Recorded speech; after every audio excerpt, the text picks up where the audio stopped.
जूनागढ़ शहर के B division थाने में जो लास्ट वीक जो ऑफेंस रजिस्टर हुआ, इसमें गुजरात एजुकेशन का जो मैनेजमेंट करने वाला दर्शन नटवरदास मेसवाणिया, उनको इस सिलसिले में आयोग के द्वारा अरेस्ट किया गया।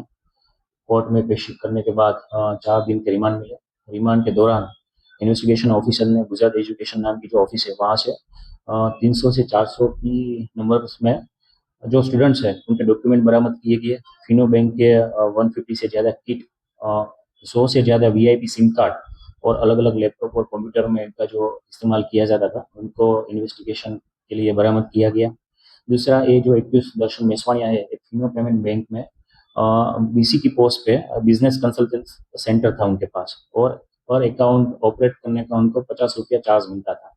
तो उनके पास ये भी मतलब था, विद्यार्थी जो ऑनलाइन फॉर्म सबमिट करवाता था तो पर स्टूडेंट के पास से 500 रुपीज़ वो फॉर्म सबमिशन कर लेता था। जीकास पोर्टल है जहाँ से मतलब स्टेट लेवल का पूरा जो एजुकेशन में सबमिशन होता है, किसी भी कोर्स में आपको सबमिशन करना होता है तो जीकास पोर्टल मैंडेटरी यूज करना होता है। उनके थ्रू दर्शन मेसवाणिया ने गुजरात एजुकेशन की जो उनके ऑफिस है उनके लॉगिन आईडी से अब तक जब से रजिस्ट्रेशन किया है तब से लेके अब तक कितना लॉगिन किया है, कितने स्टूडेंट का उनके थ्रू फॉर्म सबमिशन किया है और किस किस कोर्स में किया है। उनके अलावा फिनो पेमेंट बैंक में कितने स्टूडेंट का अकाउंट ऑपरेट किया है आज तक।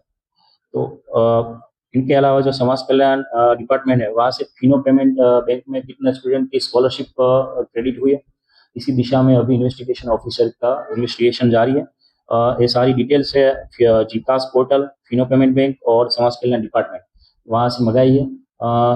300 से 400 स्टूडेंट का जो ओरिजिनल डॉक्यूमेंट मिला है, इस दिशा में भी अभी इन्वेस्टिगेशन जारी है। सर, ये कौन-कौन सी यूनिवर्सिटी है जिसकी ये डिग्री देता था? ये गुजरात एजुकेशन का है जो दर्शन मेसवाणिया है, जीकास के थ्रू किसी भी यूनिवर्सिटी में कोई भी कॉलेज में मतलब फॉर्म सबमिट करके एडमिशन देता था। तो ऐसा नहीं है कि किसी स्पेसिफिक यूनिवर्सिटी में फॉर्म सबमिशन हुआ है, कोई भी यूनिवर्सिटी में वो कर देता था वहाँ से। अच्छा, ये पूरा काम कैसे करता था? क्योंकि अभी तक पिछले 5 या 6 साल से ये काम कर रहा था। तो ये उसकी जो प्रोसीजर पूरी प्रोसीजर कैसे करता था वो? उनका जो मतलब मेन ये गुजरात एजुकेशन का जो सेंटर था, पहले वो कोचिंग सेंटर चला रहा था और मतलब शुरुआत की दौर में जो साइबर कैफे का जो काम था, कोई कॉम्पिटिटिव एग्जाम या तो फिर मतलब इंटरनेट वाला कुछ काम था वो करता था। बाद में ये एजुकेशन का यूनिवर्सिटी और कॉलेज कॉन्टेक्स्ट में आया और स्टूडेंट को जो फॉर्म सबमिट करना होता है, अलग अलग MSW नर्सिंग या और भी कोर्सेज है, इसी दिशा में उसने वहाँ से फॉर्म सबमिट करना शुरू किया। उनको वहाँ से मतलब जो स्टूडेंट की ओर से स्कॉलरशिप जो था, मेनली स्कीम पूरा स्कॉलरशिप का था। खास करके जो SC ST समाज के जो स्टूडेंट बिलोंग करते हैं तो उनको मतलब उनको स्कॉलरशिप MSW में 1 लाख से ज़्यादा स्कॉलरशिप मिलती है, नर्सिंग में भी 1 लाख से ज़्यादा स्कॉलरशिप मिलती है। कई कोर्स ऐसे भी है कि सेंटर की ओर से भी स्कॉलरशिप मिलती है और स्टेट गवर्नमेंट की ओर से भी स्कॉलरशिप मिलती है, दोनों की ओर से अलग अलग स्कॉलरशिप मिलती है। तो स्कॉलरशिप का मेनली फायदा उठाने के लिए इस स्टूडेंट का एडमिशन करवाता था। बाद में फिनो पेमेंट बैंक में उनका अकाउंट ऑपरेट करवाता था और जो मतलब अमाउंट आती थी उसी अमाउंट से उनकी फीस भर देता था और अपना कमीशन रख लेता था। तो इसी दिशा में भी हमारा इन्वेस्टिगेशन जारी है। अच्छा, वो जो स्टूडेंट्स जिनको ये एडमिशन देता था, क्या बाकायदा यूनिवर्सिटी में वो स्टूडेंट्स के नाम मिलते हैं?